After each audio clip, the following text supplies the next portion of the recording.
Coucou, aujourd'hui je te présente le nail art de Pâques que j'ai réalisé pour cette année. Bon, évidemment je suis en retard, mais bon, ça c'est pas nouveau. Et pour le matériel, tu auras besoin d'une base, d'un vernis rose transparent, d'un vernis violet pastel, bleu pastel, vert pastel, jaune pastel, d'un top coat, de la peinture noire, blanche, rouge, de paillettes, d'un strass, d'un crayon pour attraper les strass, d'un dotting tool, d'un pinceau fin et des bâtonnets.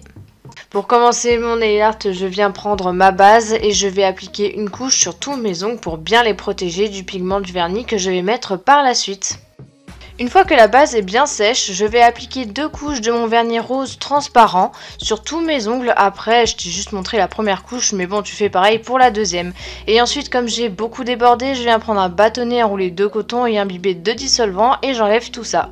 Ensuite, sur mon annulaire, j'ai voulu faire un lapin gris, donc du coup, j'ai mélangé de la peinture noire et blanche pour avoir le gris que je voulais.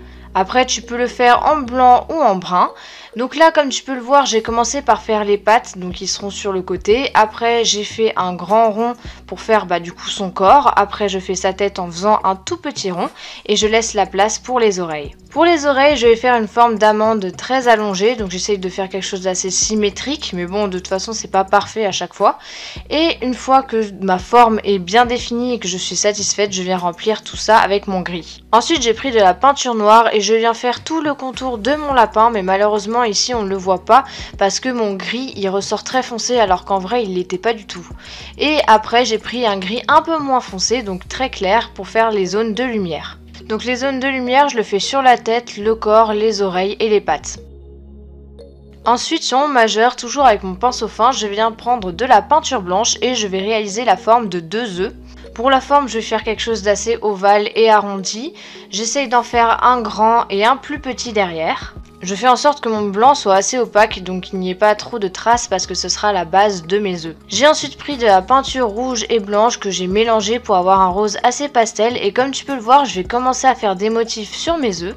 Ensuite, je vais venir faire pareil avec les autres couleurs. Donc là, il n'y a rien de très compliqué. J'essaye vraiment de remplir mon œuf et de faire des formes différentes. Donc des points, des vagues, des triangles, tout ce que tu veux.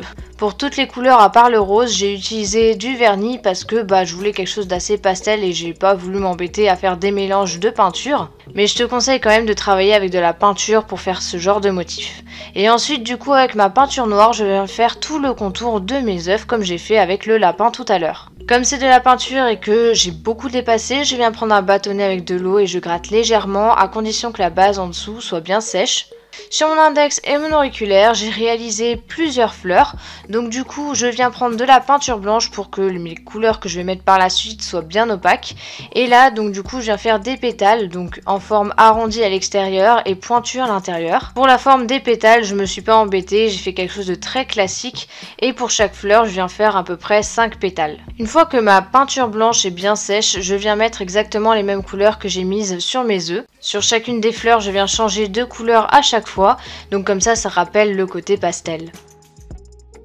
Ensuite, au centre de chaque fleur, j'ai décidé de mettre une paillette, donc pour ça, je viens prendre mon dotting tool avec une goutte de top coat que je viens poser au centre de ma fleur. Et ensuite, avec le reste de top coat qui reste sur mon dotting tool, je viens prendre la paillette et la déposer au centre. J'ai oublié de le préciser, mais j'ai pris des paillettes argentées parce qu'après, comme tu peux le voir, je vais faire la même chose mais sur le lapin parce qu'il n'y avait pas de queue. Donc j'ai pris cette fois-ci un gros strass que je viens déposer avec un crayon spécial, mais tu peux exactement faire la même technique avec le dotting tool.